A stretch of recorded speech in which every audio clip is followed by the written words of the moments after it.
hope that we all can see each other. I like that too. All right. So I inshallah, like that. Yes. okay. Assalamu alaikum wa rahmatullahi wa barakatuh. Um, Welcome and thank you, my beloveds, for joining us tonight for our 7th Music of the Soul class. These classes are a heart offering of our amazing teachers and a fundraiser supporting the nonprofit Unity, Peace and Prayer. And our effort is to carry CD's vision of the flag, to put the flag of unity over every home in the United States and the world. Unity Peace Prayer hopes to offer a Sufi event, inshallah, at the Lincoln again this year at the Lincoln Memorial in 2020 with the Sufi teachers, healers, artists, and musicians, and to send the fragrance of love and unity to all. It gives me such a great joy and pleasure to introduce our beloved Aisha Cotten tonight. Aisha is surely one of our spiritual mothers. She's an extraordinary role model of what it means to be a holy woman. She demonstrates how to walk to God through a holy marriage and how to carry the love of God to her family. By the depth of the giving of her heart, her family includes all, including us as her family. Aisha teaches the 4th year at the university, the ministry class at the University of Spiritual Healing and Sufism, where she has taught for the last 16 years. She is a past director of the Healing Intensive Program at the Shaduli Sufi Retreat Center, and she was given ijaza, the authority from CD, to assist beloved with the prophetic remedies. She teaches seminars internationally on Sufism, healing, and sexuality in the holy way. Aisha brings to us a deep love of the Prophet Muhammad ﷺ and the Holy Quran. She is passionate about healing and is a lifelong seeker and lover of God. Welcome, our sister Aisha, and thank you so much for joining us tonight. Thank you very much. What a humbling introduction. Thank you. So I would love for us to start with the elongation of the name, so that it's like each of us are in perhaps a different community. And alhamdulillah, Sidi brought to us a way in which we can open our hearts to that which is within 30 or 35 miles of us. And so by doing the elongation of the name, we can bring that love and light from our hearts out into our own area. So he always started all of his teachings with this, and so that's why. So, yeah. La ilaha illallah,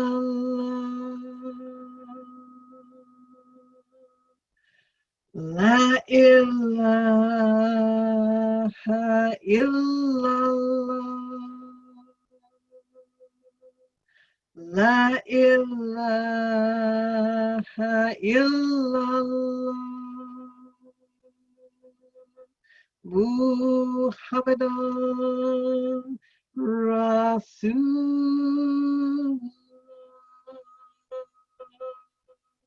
alayhi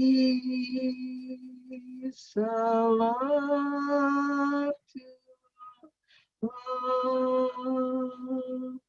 La ilaha illallah, La ilaha illallah, La ilaha illallah,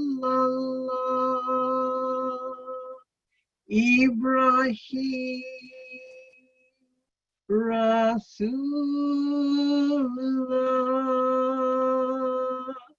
alayhi salatullah.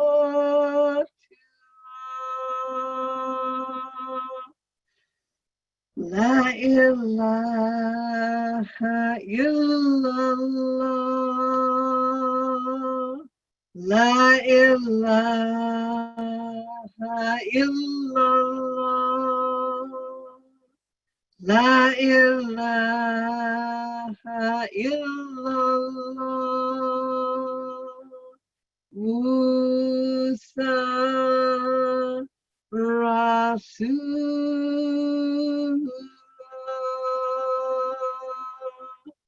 alayhi salatullah.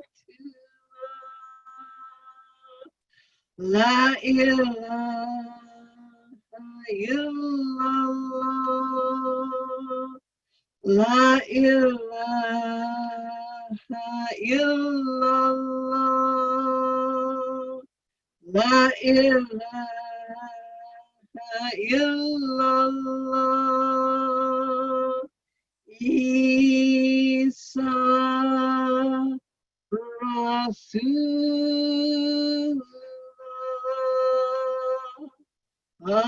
alayhi salat.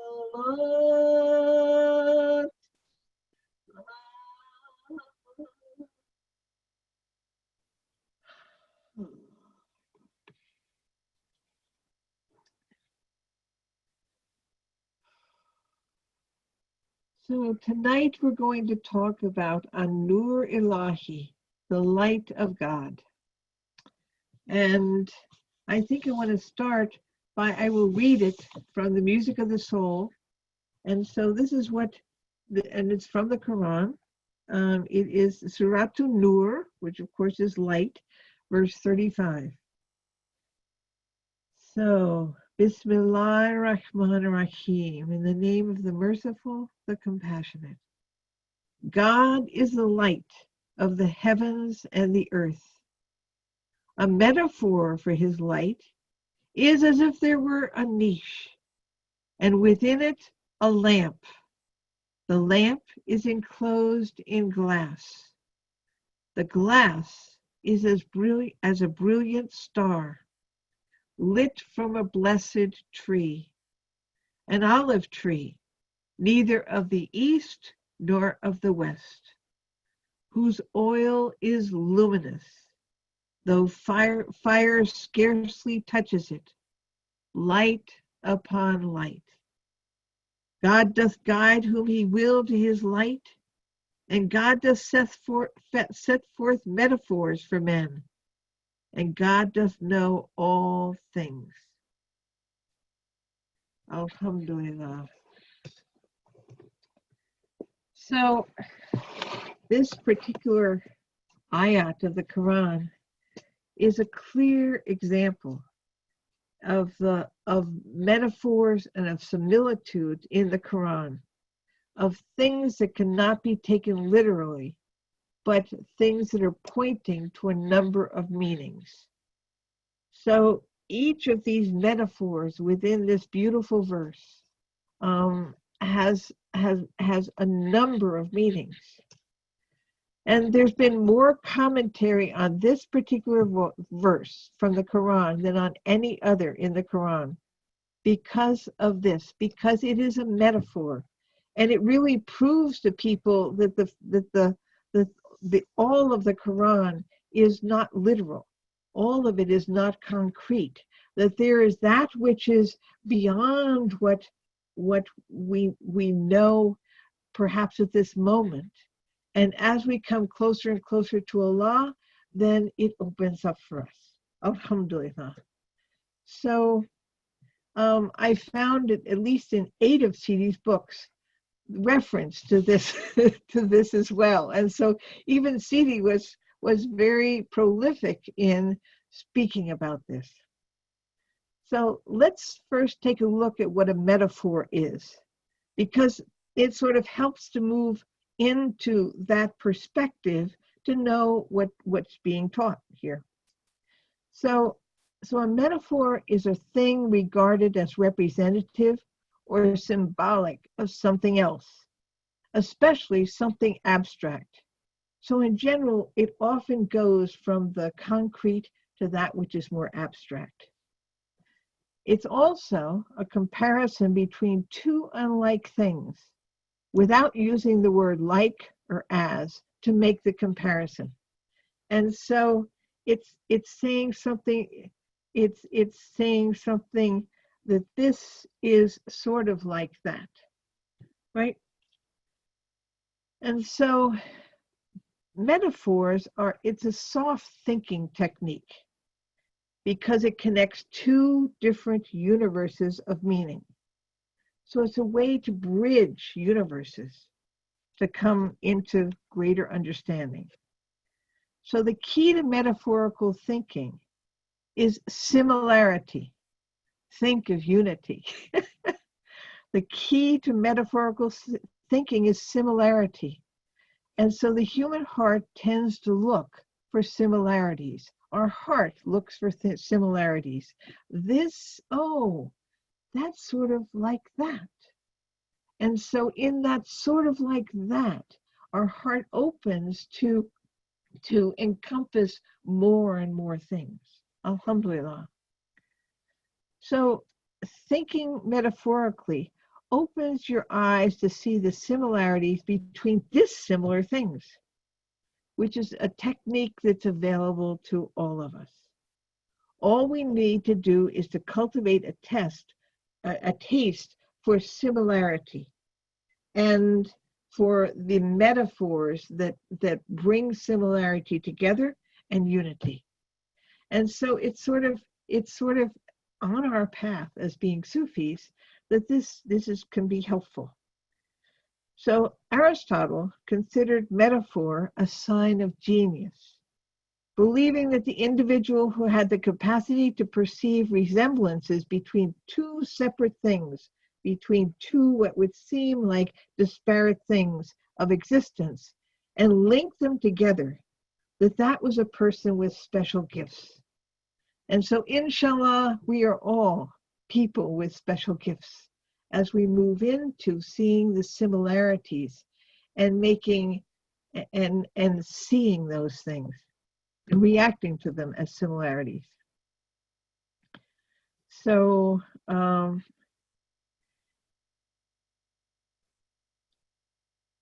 so Aristotle felt that if unlike things are really alike in some ways, perhaps they are also alike in other ways. So it's like it is this building of the understanding of oneness. Alhamdulillah. In metaphorical thinking, we instinctively graft abstract concepts like time or theories onto more concrete concepts that are easier to visualize. So for instance, here's a metaphor. For example, we talk about time as if it were a physical space we're traveling through. So we say we're approaching the end of the year, right? Or we talk about time as a moving entity. Time flies. Or we talk about time as a quantity of some physical good. We're running out of time, you know. So we need to buy more time. And we also do metaphors around theories. So theories get visualized as structures. We talk about building a case. Well, I'm going to build a case about that. Or we talk about supporting evidence. Or we talk about the foundations of a theory as if it's a structure. Alhamdulillah. So coming up with metaphors may come naturally for some of us, as our brains tend to think metaphorically in the first place. However, it's sometimes difficult to force their creation. It's more like they come to you and not that you go to them. So the metaphors can come into your heart. Oh, you know, it's like, and so this is also a way that we can receive a form of guidance in seeing similarities. Alhamdulillah, they'll lead us closer to our heart being in a kind of unity. Alhamdulillah.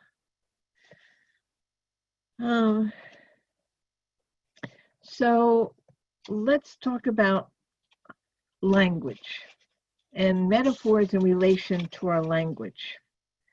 So language structures our life, and it structures our life probably more than we know. It's a particular filter in our life that we do not easily notice, like a fish in water. It just lives what it knows. And so we have lived in a number of different cultures in our life, and it's like when you live in another culture, you begin to see the differences that they don't see because they're the fish in the water. You know, you can discern more about the water. Alhamdulillah. So, for instance, research says Eskimos have about 50 words for snow. They have a need to focus most particularly on this in their environment for safety, for provision, and other reasons. And so they have 50 words so that they are very, very particular about understanding exactly what each of these means. And so cultures develop language around what they really are interested in understanding or in communicating. So the English language is useful. It's a useful language because it has flexibility of phraseology. We can say things in many different ways. It's like you can say it this way or that way, and it can flow in the way that is more close to your heart or further away from your heart. With you have more choice. And this is partly because there are many loan words that have been shoehorned into English from many sources, from many different languages. So it's like we've adopted these words. Alhamdulillah. It's useful in this way. And the grammar of English is comparatively easy. And actually, it's a much larger language than any other language. For example, in German, they say great. But in French, they say magnificent. Well, we can say great or magnificent and many other things. So that we have a very fine texture of communication that's possible for us. And again, this can help us in unifying people's hearts, because we don't have to say it just in one way that might be taken wrong. We can say it in various ways. Alhamdulillah. So each word is quite definite. If it's a concrete thing, we usually get a distinct picture of what it is. So now we're moving from words into pictures, right? If I say sofa, you get the picture, right? There's also a few other words that convey much the same picture. I could say couch, or love seat, or settee, or divan. It's like you see, and so there's variety, alhamdulillah, with pictures. So in Arabic, now we're going to switch over to the understanding of the Quran, because we're going to be referring to the Quran here. In Arabic, each word comes from a root that can mean many things. So whereas we take a word and we add prefixes and suffixes and things in the middle and make it different. Well, in Arabic, it's a complex and unusual method of constructing words from a basic root. Unlike most languages, Arabic has virtually no means of deriving words by adding prefixes or suffixes to the words. Instead, they're formed according to a finite but rather large number of templates applied to roots. So this root idea is sort of like you have a core, and from that core, with that particular essence, and here comes the similarity, then it has these various similar kinds of understandings. And so the language with the roots sort of makes similarities in very, very wide ways. As I said, many Arabic terms have a tool in them. In other words, some sort of tool meaning of some sort. And so it's like, so these roots then give you a completely different way of reacting or being in the world, if you will. So let's look at English. English promotes rational thinking, and it notices differences. So we have all these different words meaning very similar things. And so we're being very rational about choosing what to say it and how to say it. What is the ambiance that we want with that particular word? And so as a result, we acquire knowledge through reflection. Well, gee, so it's like we take it to our mind and we reflect on it. And this is the way we learn, one of the ways we learn. Alhamdulillah. But Arabic promotes metaphorical thinking and notices similarities. So English notices differences, Arabic notices similarities. Alhamdulillah. So Arabic is acquiring knowledge through understanding metaphors of similarity in the heart. So English is very mind and rational, and Arabic is very finding the metaphors, finding that which is similar in their heart. Alhamdulillah. So what difference does this make? It seems like it makes a lot of difference. So English invites us to think and choose words to communicate in a very concrete, rational way. Like we're looking at a picture book for understanding. So it's like we're looking at this picture book to understand what's happening here. And we need to be rational. We need to trace it. And we need to concretely understand what's happening in this picture. Right? Like the picture of an accident or the picture of whatever. It's like we go there to understand by the differences or by the tones that we're noticing there.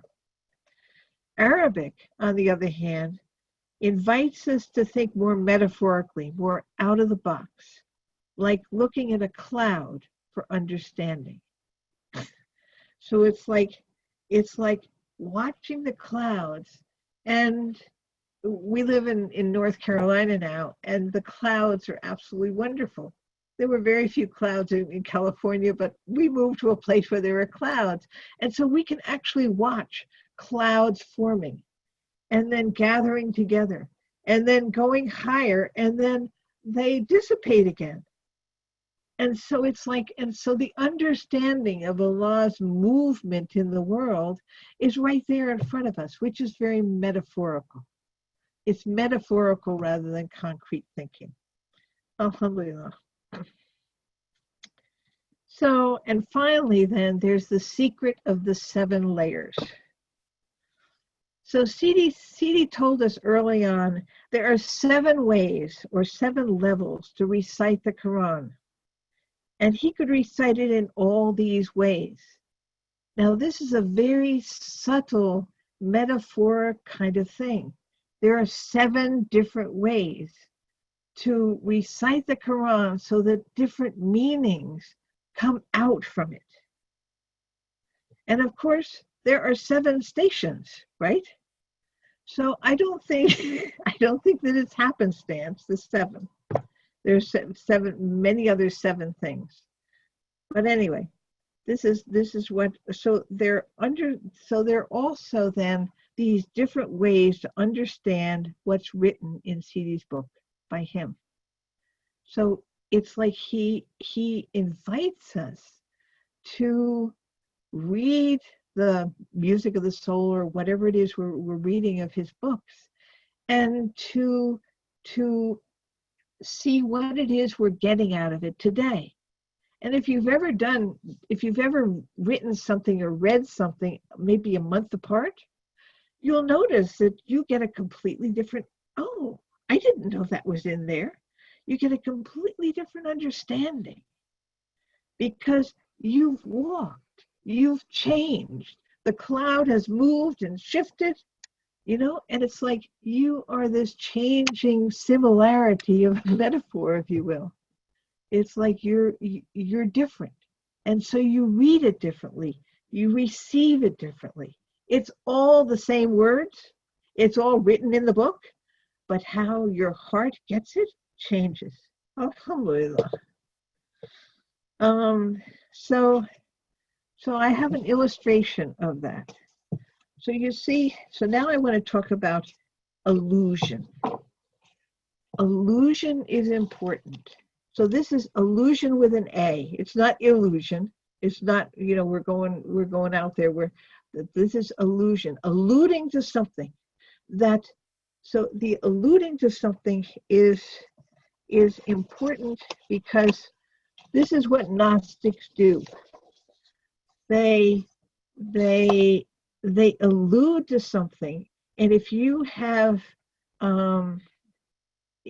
if you have the wisdom to have known that, for instance, if somebody tells you about a character in Alice in Wonderland and alludes to that character in Alice in Wonderland, but you haven't read Alice in Wonderland, it sort of passes by you, It's like it doesn't exist for you. But if you do know Alice in Wonderland and have read it to your children any number of times, it's like, oh yes, then you can grab their illusion. You can get it, if you will. And so this illusion is important, that it is alluding to something that you know. So it's an indirect or a passing comment, and the speaker expects the hearer to possess enough knowledge to spot the illusion and to grasp its importance in the conversation. So you see, it's dropping something in there that comes from your heart, or that comes from that person's heart, and sort of seeing if you know what they're talking about. So it's really an expression designed to call something to mind without mentioning it explicitly, without going into the here and there and what and when and everything. So it's like, it's sort of, so an example is, what you offer me. If somebody said, what you offer me is like the Garden of Eden. Okay, so you see, you have to have an understanding about the Garden of Eden to realize what the person is alluding to, that you're offering to them is like being in the Garden of Eden for them. And so then you see, you can go into your heart and say, well, what does that really mean? If you know what the Garden of Eden is about, right? And so you can go into your heart and know more by that little short sentence than they could explain in a logical way. Alhamdulillah. So that's illusion. So I have this little diagram here. I'll try to hold it up. So I don't know if you can see. Can you see? Inshallah.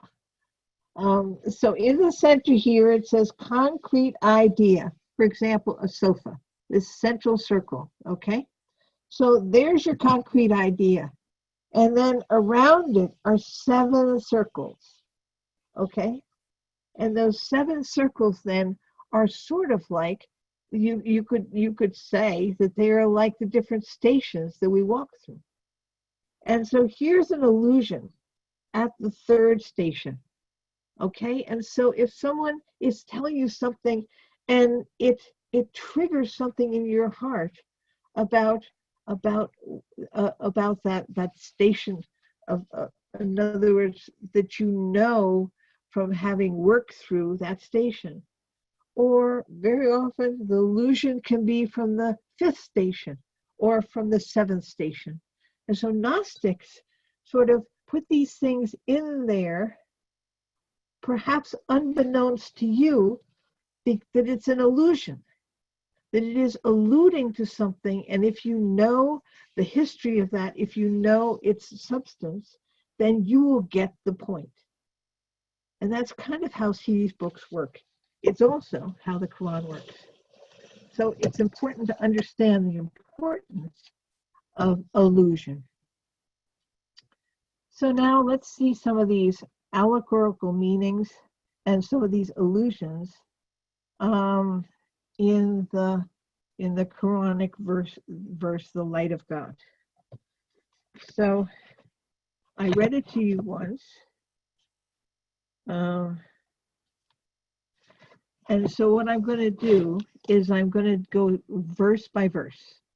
And I decided it would be easier. You know, this is, I mean, it talks about light, it talks about niche, it talks about lamp, it talks about glass, a brilliant star, a blessed tree, neither from the east or the west. Oil is luminous and light upon light.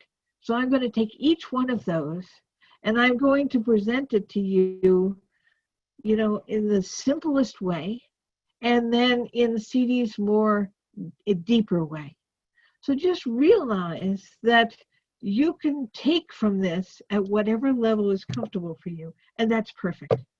So it's like I'm going from the simplest to understand, the most concrete, and then we will go perhaps to that which is most metaphorical. Okay? Alhamdulillah.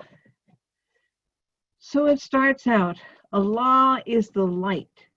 So when the word for light is nur, okay? The word for Allah's light is nur. So Allah is the light, the nur of the heavens and the earth. So what is the way by which we can see? Well, one of the meanings of nur in Arabic is the eye. And another word for nur, another understanding for nur is vision. So in the case of someone who's blind, in Arabic they say they don't have light in the eye. So we see that nur is very important, it's very physical. Allah says He is the light of the heavens and the earth, which is the physical universe. And so people can take that to understand that it is just light. It's that with which we see. And without Allah, we can't see. So we are blind. So that's the part of the outer meaning. But then we can go deeper with Sidi. And he says, into Allah is the light. I'm sorry, we can go deeper into Allah. And the light, the nur, is of the heavens and the earth. So the origin of the entities in existence, the origin of all the things in existence, and the principle which brought them into existence was the light, which Allah bestowed as a metaphor. So he's using the word nur as an illusion. And he's alluding to that the light that we see from the sun is not Allah's light. It's not this light that we're talking about. It is a metaphor for Allah's light. It's from the sunlight we can see. And without the sunlight, there is darkness, and we can't see. But Allah is not this light. This is the light of the heart. This is the light, this is the very deep light. And it's brought, and so from that very deep light of Allah, He brought everything into existence. So this is an allusion here again to, for way further out, it's an allusion to the direct tasting of the divine light within the Gnostic soul. So this is alluding to if your heart is cleaned and cleaned and cleaned, and you come to love Allah so deeply, and you begin to get His knowledge, that this is the tasting of Allah's divine light through His knowledge, through His revelation to you, to your heart.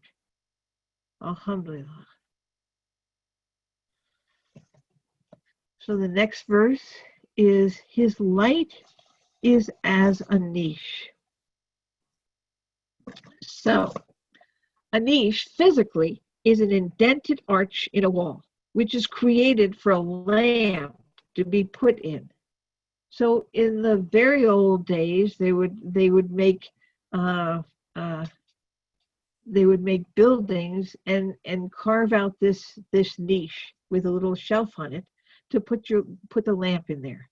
And so because of that, because of the shape of this niched arch, it reflects the light of the lamp into the whole room. So spreading of the light is the purpose of the niche. That's the physical purpose of the niche, is to have light, more light all around the room from this one single candle light or whatever. So the arch of the niche is actually, if we look at it in the human being, the arch of the niche is, the arch of the niche is actually our rib cage. So the rib cage of the human being is the arch of the niche, which holds the lamp, which is our heart. And so our heart then, we're getting to, is the lamp. But this rib cage then, physically, is that niche. So if we go deeper into his light is as a niche. So realize here, he doesn't say his heart is a niche. He says, his light, he does not say his light is a niche. He said his light is as a niche. Right? And so his light is that which invites to expansion. Right? So CD says, all lofty pursuits are located in the center of that which exists. So all of his lofty, well, he's using the word pursuits here because it's like it's that which the heart yearns to do is a lofty pursuit. So all lofty pursuits are located in the center of that which exists. And the loftiest example of this is the niche within the body. So again, this is the rib cage. This is the rib cage that holds the heart, and the similitude of Allah, which is the perfect man. And so the loftiest example is the perfect man, and he has put the perfect man in the middle of all the hearts, so to speak, being a mitigator for all of the hearts. Now I have to explain, some people have difficulty that we're talking about man and human, and what's especially in our present culture, what's with this man thing? Well, you need to understand that in Arabic, it's like everything is masculine unless it is special, and then it is feminine. And so what is most found is the masculine. And the feminine then is that which is special and made for that which is masculine. And so there are masculine verbs and feminine, and it's a way to understand this differentiation of, this is everyone is human. This is Adam and Eve without separation is man. Adam, we could say, was a man, but it was Adam and Eve without separation. So is Adam really he? No, Adam is he and she together. And so when he uses he, and when he uses man, the perfect man, this has to do with Adam and Eve without separation. This does not have to do with the masculine or with the feminine. because that's after they came into the body. So in Arabic, then, the masculine or the perfect man is Adam and Eve without separation. Alhamdulillah. So when we go deeper into his light is as a niche, one is, and he talks about the loftiest creation of Allah is the perfect man. So one understanding of this is that it's the body of the Prophet Muhammad sallallahu alaihi wasallam. And so this niche is the Prophet Muhammad sallallahu alaihi wasallam. Alhamdulillah. And the Gnostic's niche, the niche of the Gnostic is Allah's, because it has the light, and the light is Allah. So our beloved Sidi was a Gnostic, and he had the light, and that light is Allah. And the light comes through as we walk closer and closer to Allah. Alhamdulillah. So the next verse is, and within it there is a lamp. So within the niche there is a lamp. So the lamp represents the secret heart. This is the heart that knows its secret. So this is the station of the secret, the stations of the secret. So that is what is within this lamp. The heart is in the rib cage, and it actually wants to light up. Allah is the one who made the sun and the moon. Now, the sun, the Arabic word for it is dia. And the moon, its Arabic word is nuran. So in the dia, the light of the sun has burning in it, right? The light, the sun is very hot. It has burning in it. And the nur of the moon is light that doesn't have any burning or heat in it. So it's like it is reflected light. The moon's light is not its own light. It is reflected.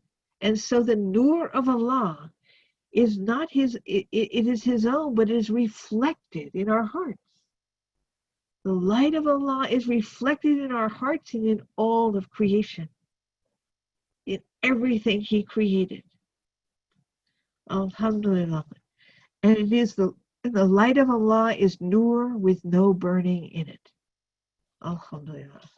So that's why when people say, oh, it's like the sun, no, it isn't like the sun.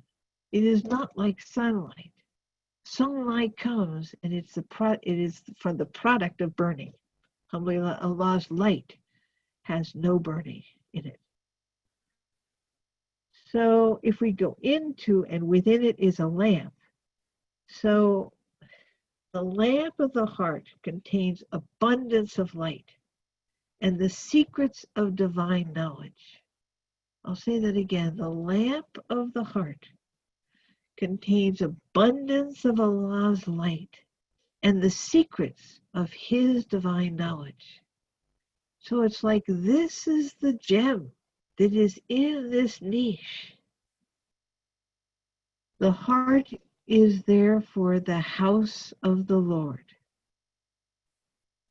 So this is where Allah can be found. Alhamdulillah, Allah is found in the heart, and his nur, his light, is understood in the heart. So the power of sensory perception that also contains divine perception is in the heart. So realize we need our senses, we need our outside senses, so that we can track from the inside senses the perceptions which are inside, so that we can understand and track what the heart is perceiving. So we need the sensory, And then there's the basir, there is the basira, which is the internal. And so we need both.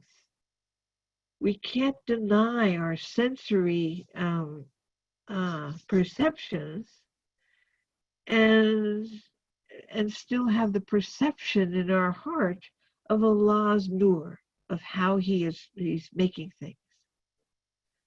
So the dense perception of the heart is sensory. Allah's power in the world of lights is known to be subtle. It is latif. So it is the subtle perception of the heart that is like the lights that are originally within the divine perception. So it's like as we become more and more open and more latif, it's this subtle perception of the heart that is like the lights that are originally within the divine perception.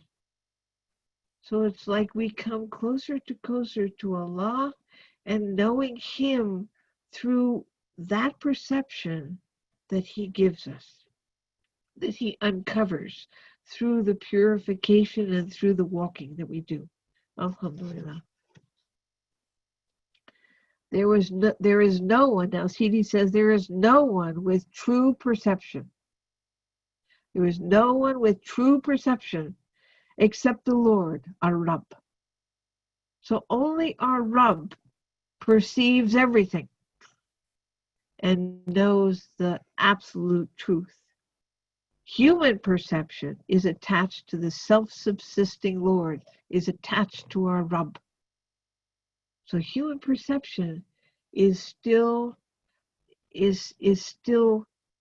truthful, but it only goes as far as Allah allows us to go. Alhamdulillah. So going to the next verse, the lamp is enclosed in glass. So the heart is illuminated by the glass of the brilliant white mind. So the brilliant white mind is what Sidi has, I think you were learning about the white mind on this series, but so this is very special because it's this brilliance that knows the truth. Alhamdulillah, that's so clean and sparkly. So going deeper with this, the lamp is enclosed in glass. Sidi says, the glass is the transparency, that which you can see through, of the lordly provision. Now, lordly provision, He gives us everything. We have nothing. We are nothing. And so the lordly provision, alhamdulillah, we begin to see Allah's beautiful, incredible provision in everything that happens in the world. And comes into that feeling of unity that Allah is providing for everything in the perfect way for that thing. And so this is then that transparency where you see this. So you can see he continues, gnosis arises within the human being through the subtle lordly provision. The transparency of the brilliant white mind, its finery and its purity. So this is how gnosis arrives. It's like this is the glass that is being cleaned and becoming more and more transparent to what Allah is giving in every moment and how He is giving it and how its perfection. Alhamdulillah. Nothing of this lordly provision is seen except the body of the Gnostic carrier. So we don't see the love and the mercy and exactly what Allah is doing, except we see perhaps the body of someone who we recognize has that Gnostic relationship with Allah. Like Sidi. We saw Sidi, inshallah, in his body. But we did not see his gnosis. We don't see that. But he had the lordly provision. Alhamdulillah. The next verse. The glass is as a brilliant star. Alhamdulillah. The pure mind is as a brilliant star, which is the source of revelation in the manifested universe. The pure mind is as a brilliant star, which is the source of revelation in the manifested universe. So it's like the gnosis comes in and it's revealing. There were times, Sidi was very careful, but there were times in his books and in his speeches and what have you, that things would be revealed. And you'd say, oh, you'd be completely surprised. Well, really? It's like, and this is the revelation that came through him. This is the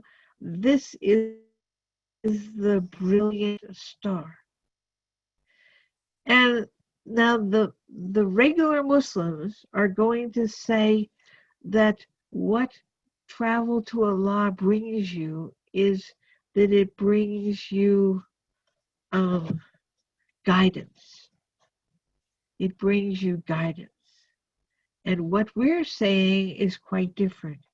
It's bringing you things which it is revealing things to you that you could never have known. And maybe that's the same as guidance, but we think of guidance as, well, you need to kind of do this, or you need to do, you need to go this way or that way. And revealing something that is completely new to you, to me, is a different understanding. And so this then is this glass with this brilliant star, is that this glass and everything is the source of revelation in the manifested universe. So going deeper with that as the brilliant star, the glass is as a brilliant star that shines with the lights of majesty. So this brilliant star shines, this revelation, if you will, shines with the lights of majesty, al-Jalal. It shines with the light of beauty, al-Jamal. And it shines with the light of radiance, al-Baha.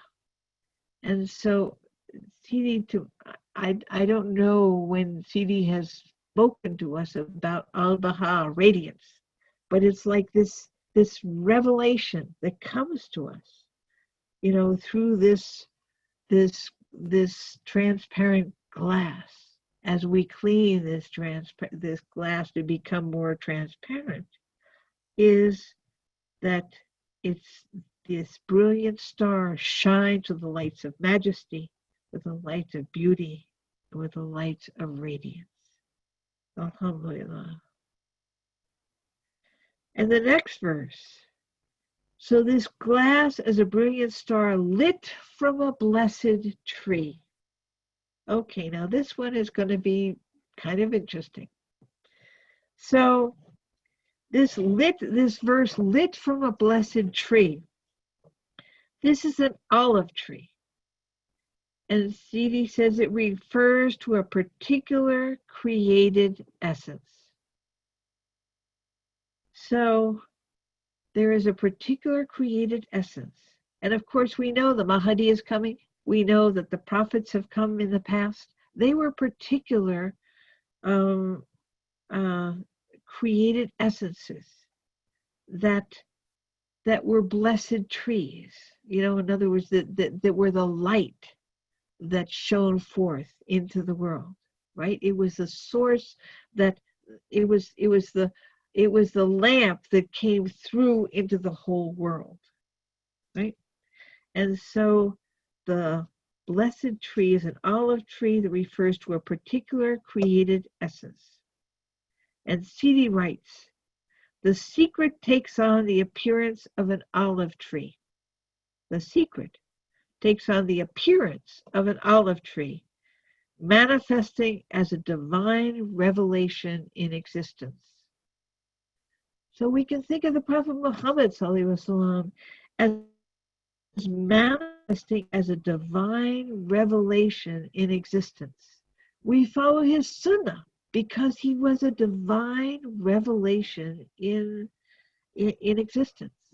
Because everything that he did and was is something that was by Allah, from Allah, and he was lit.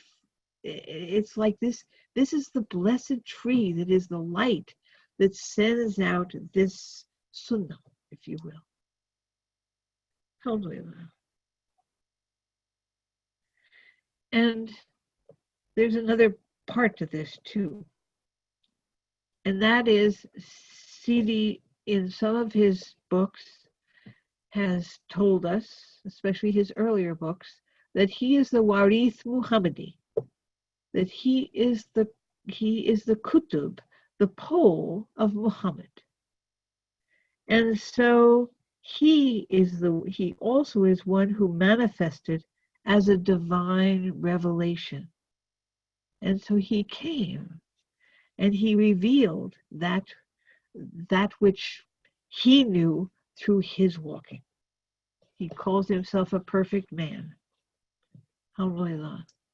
So I don't know if you know that or not, but you can find it in his books. So the next verse. So that was lit from a blessed tree.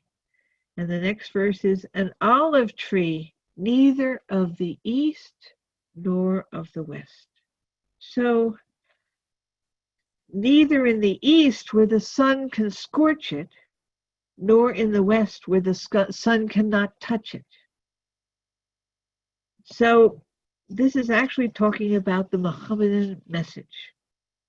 The light of the Muhammadan message, the light of truth, the Muhammadan message is revealed in existence, and it is not dependent on ancestral origins. It's not dependent on cultures or ancestry or anything else. It is not from the east or from the west, because this light is from what Allah chose, and it is in existence because Allah chose it to be there, in that time, in that place, in that way. Alhamdulillah. So that's the olive tree, neither in the east nor of the west. Going deeper with that. So it's not from the east, so that sunset might occur to it, which means that it is ever rising. So here we are talking about the revelation, right? We are talking about this olive tree, this blessed tree that is bringing the message. It's the manifestation of the divine revelation.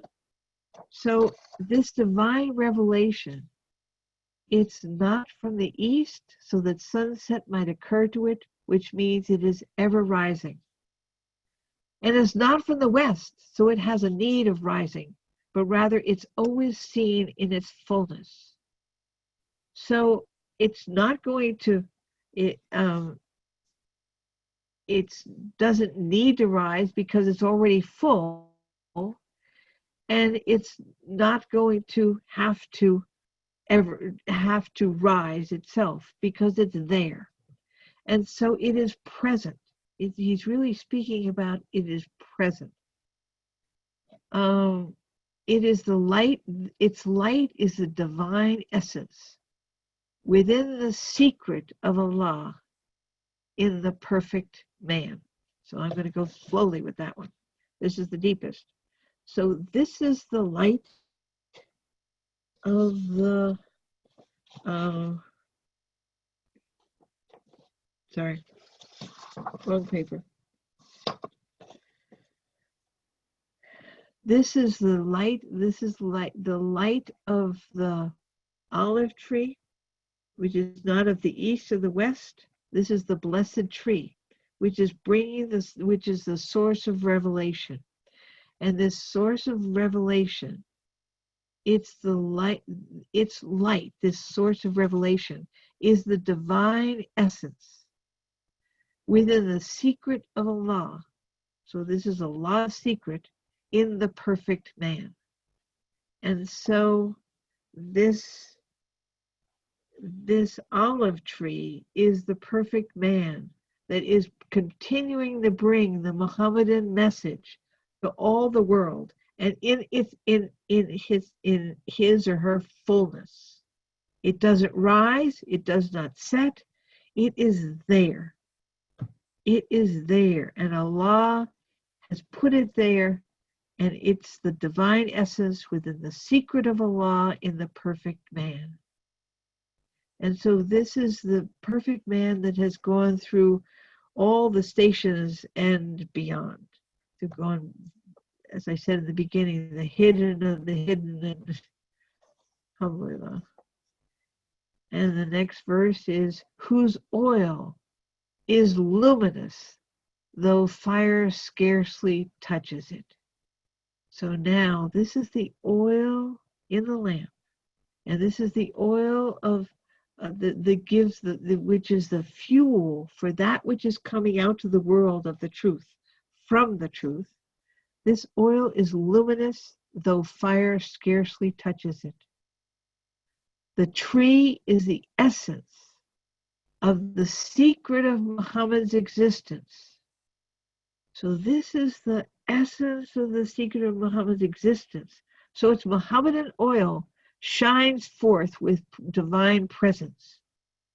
So the Warith al-Muhammadi shines forth with divine presence from this Muhammadan oil, the essence of the secret of Muhammad's existence.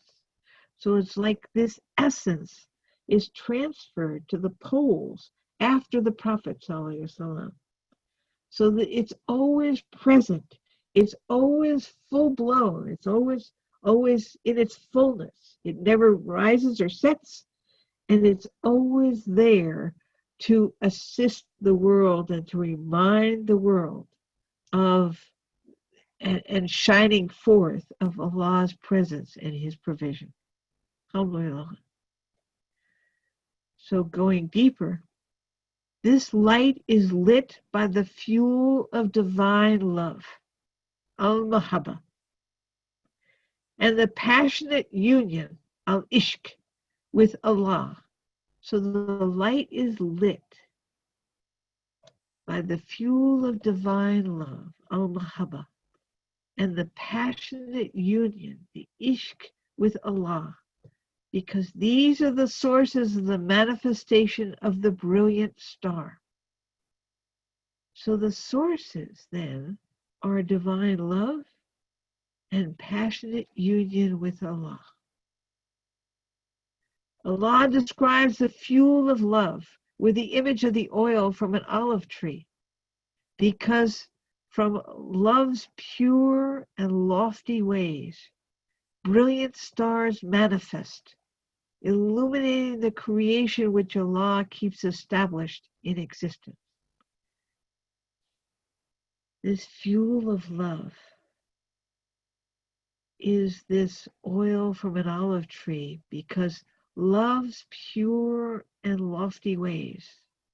You know, olive oil is so healing, like honey. It is healing like honey. CD speaks of it as bringing oxygen into your blood.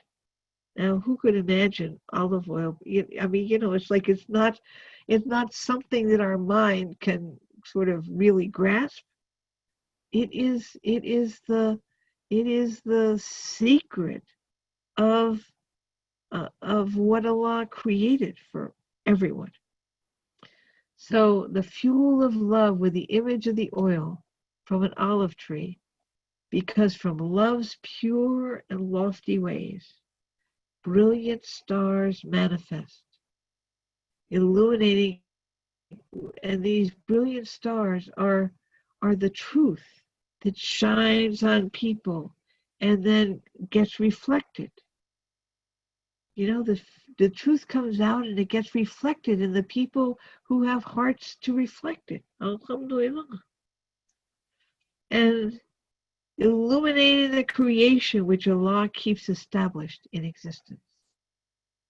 And so Sidi came to the United States to create a tariqah here, so that we could be these brilliant stars reflecting Allah's light to his creation in our own way, in what Allah created for us. So the last one is light upon, last verse is light upon light. Nuran ala nur, light upon light. Allah put light, nur, in our hearts even before we arrived here. So we had light in Al-Azal. And then there's the light, the nur of revelation that he sent down upon his prophets. So that's also the light. The Quran says, believe in Allah and his messenger and the light, the nur that we sent down. So how we see reality is by Allah's light in our clean hearts. We see reality from Allah's light in our clean hearts and Allah's revelation through his messenger. So it's like we see Allah's reality those two ways, in our own heart and through his revelation that touches our heart. And when they come together, this light of the clean heart and the light of Allah's revelation through the Quran, they collide, and the heart of the human being lights up, and the darkness begins to disappear.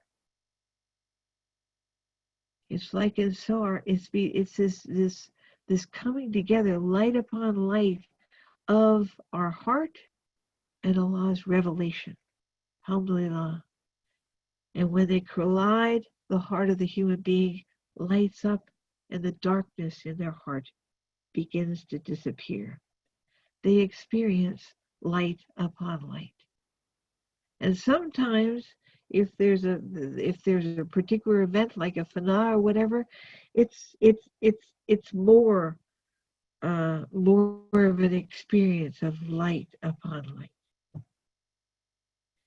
In another ayat, Allah says, he guides to his light whosoever wants and whosoever he wants. So Allah guides to his light whosoever wants, whosoever wants his light, and whosoever Allah subhanahu wa ta'ala wants.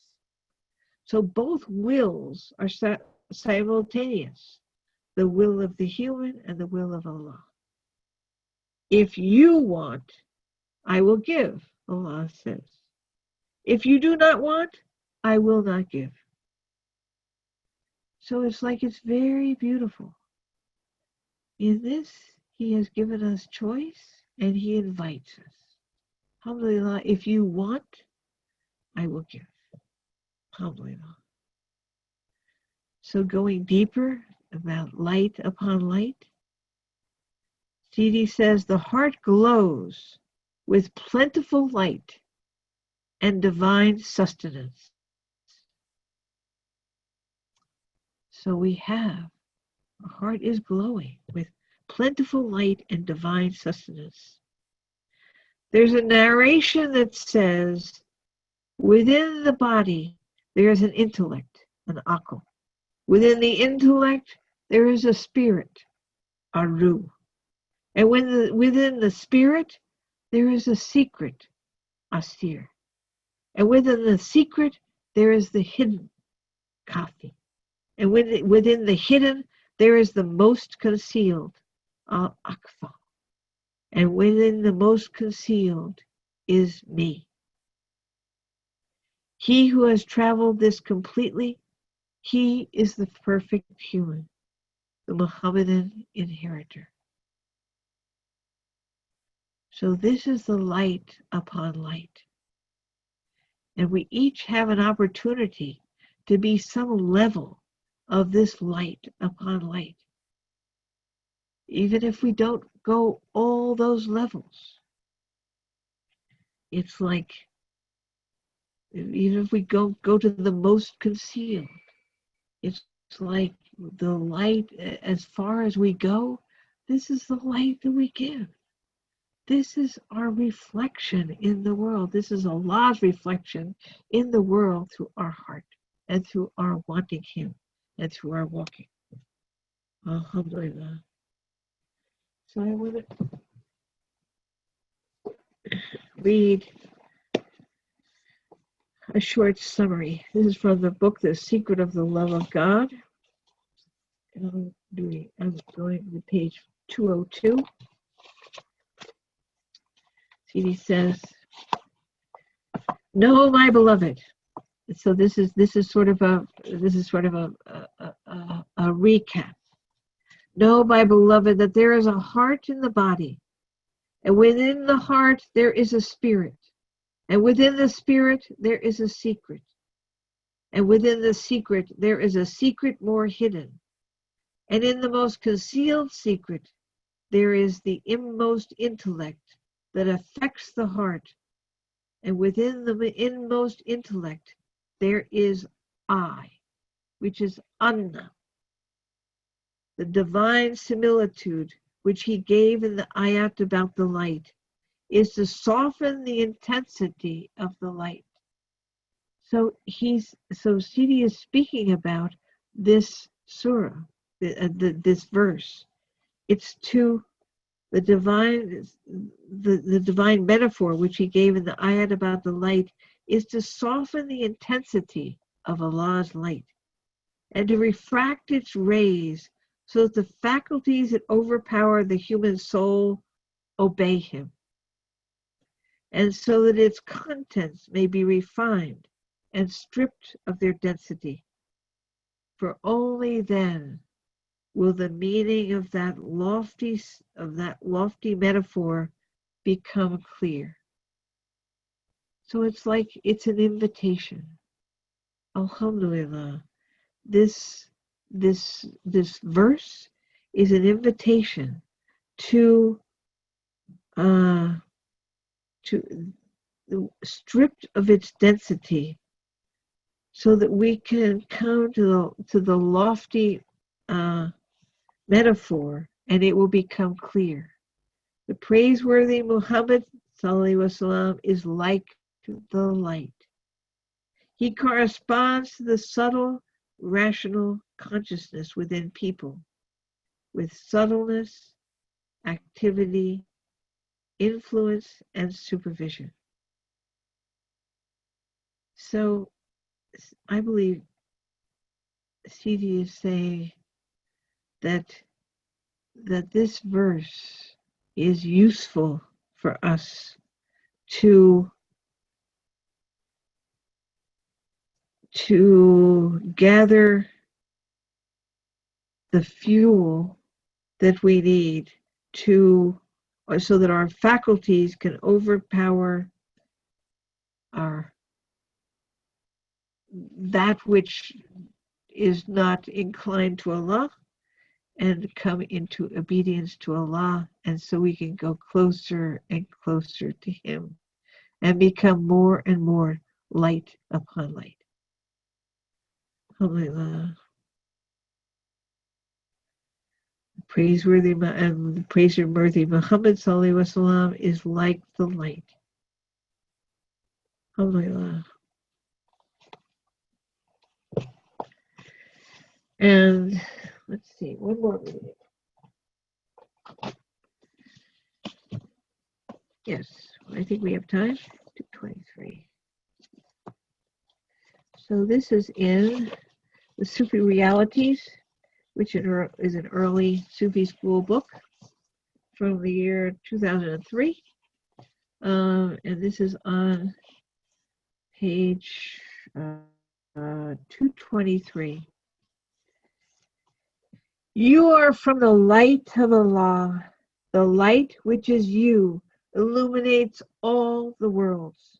The strength of this light is a reflection of the strength of your sincerity. It will take you to an arrival that does not allow you to go back.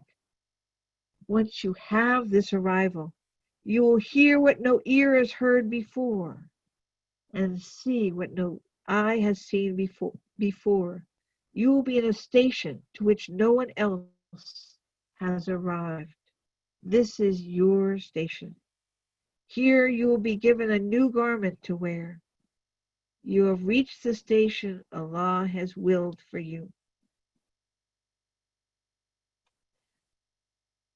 So, and then you are, and then she continues, you are holy. After you have tasted this, you can go and wash in dirty water. I hope that you free yourself of all filth.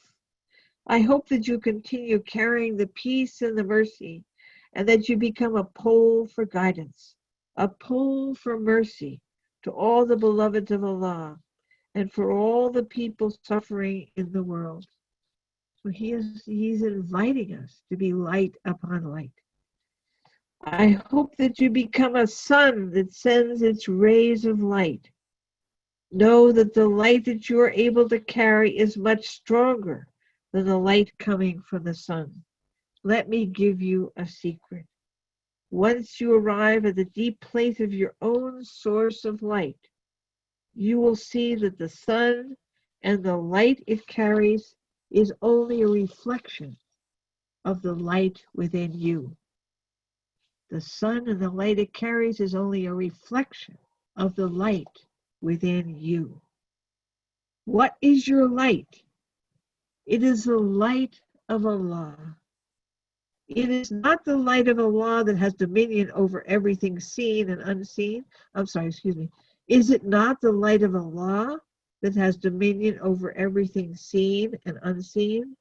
Go deep and you will find. You think you are a small star, yet all of the cosmos is contained within you, light upon light. How great you are! The human being I am talking about here is the real human being who carries the secrets, who carries the love, who carries the mercy, who is in annihilation, who has received everlasting life. This person does not know death. This human being is an everlasting, ongoing life because this is the divine life. This is enough. Assalamu alaikum. That's what Jeannie writes. Alhamdulillah. Alhamdulillah. So, beloveds, we have about 10 minutes left. For anybody who has anything that they would like to ask or comment or... Please unmute yourselves if you would like to ask a question. Thank you so much. That was a beautiful presentation.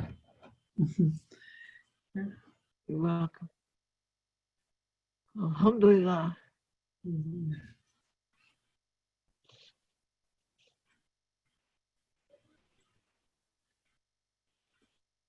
I see many people are on who I know. Allahu Akbar. Allahu Akbar. Lovely.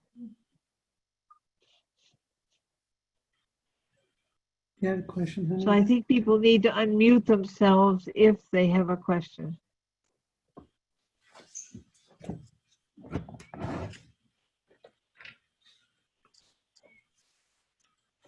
Yes.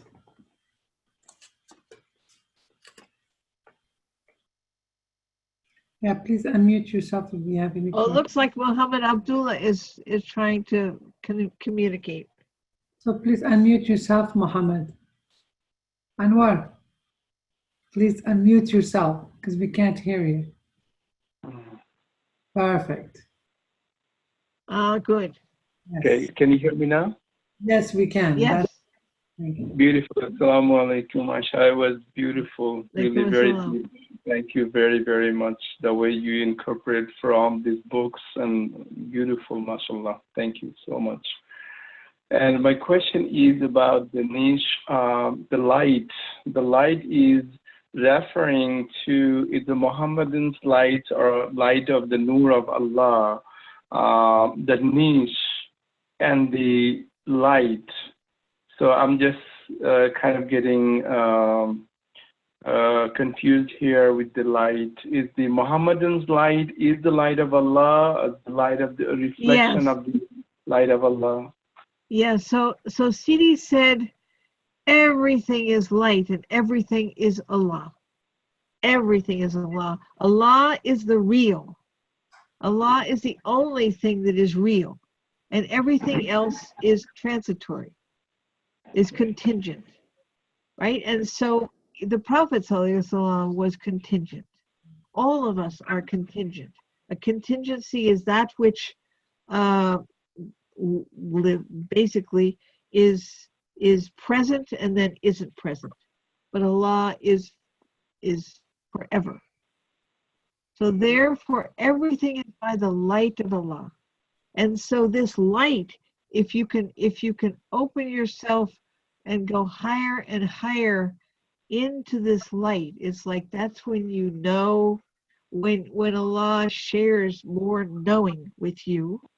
And then you carry his light to be on the earth for other people to access. But it's his light. Everything is Allah. Okay. Does that? Everything is Allah's light and His reflection. Yes. So Including the Prophet Muhammad's light. Yeah. So the Prophet's light. This is where I'm getting kind of lost in this. The Prophet's light. The Prophet was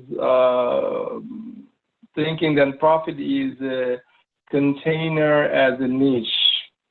When the light Yes. is Allah's Nur is coming and connecting with the Ishq, the connecting Allah's Nur, light is coming.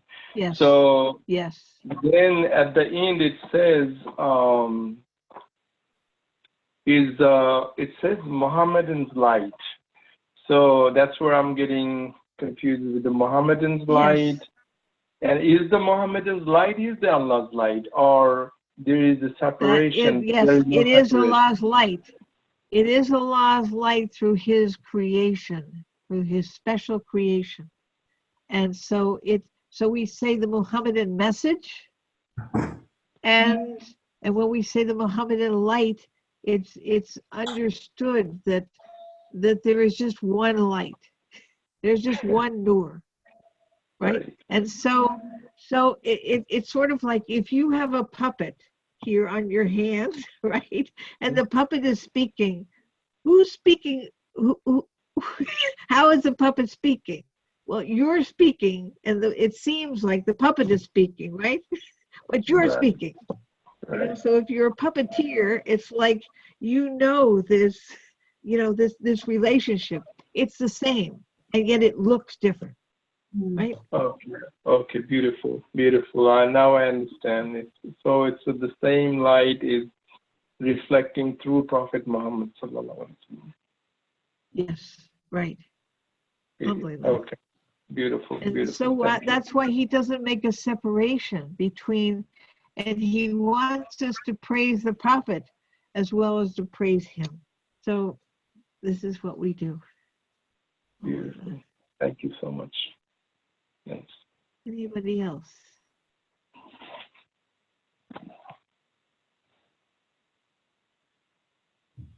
Well, then I have a suggestion. To end this, I'd like to do 3 or maybe more. We'll see what Allah makes. Takbirs. Okay, you know what a takbir is? Yeah. I say Allahu Akbar, and we all say Allahu Akbar. Okay, and so be in your heart. It's like, this is light upon light. This is the practice of light upon light. It's like opening up your heart to the gratitude and the light of Allah in this takbir. Alhamdulillah. Okay? Okay. Allahu Akbar. Allahu Akbar. Maybe, are you able to unmute people? Rashida? Yeah, please unmute yourselves. Oh, I see everybody has to unmute themselves.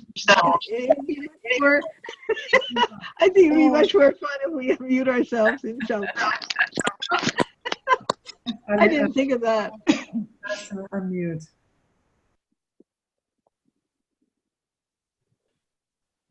Yeah. Alhamdulillah. Okay. Allahu Akbar. Allahu Akbar.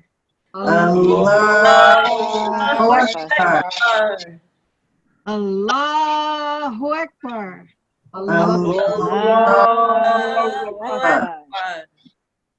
Alhamdulillah. Alhamdulillah.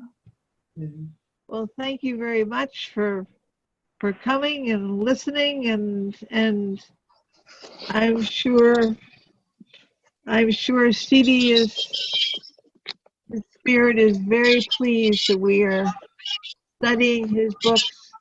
He said, I give you my books. There's everything in my books. Right. And it's such a wonderful discovery channel. Alhamdulillah.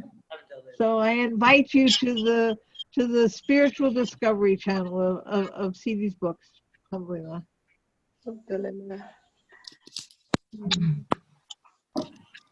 I will say good night to you, and may you have a beautiful evening, night. Alhamdulillah. Thank you. Thank you, Aisha. Thank you. Thank you. Much gratitude.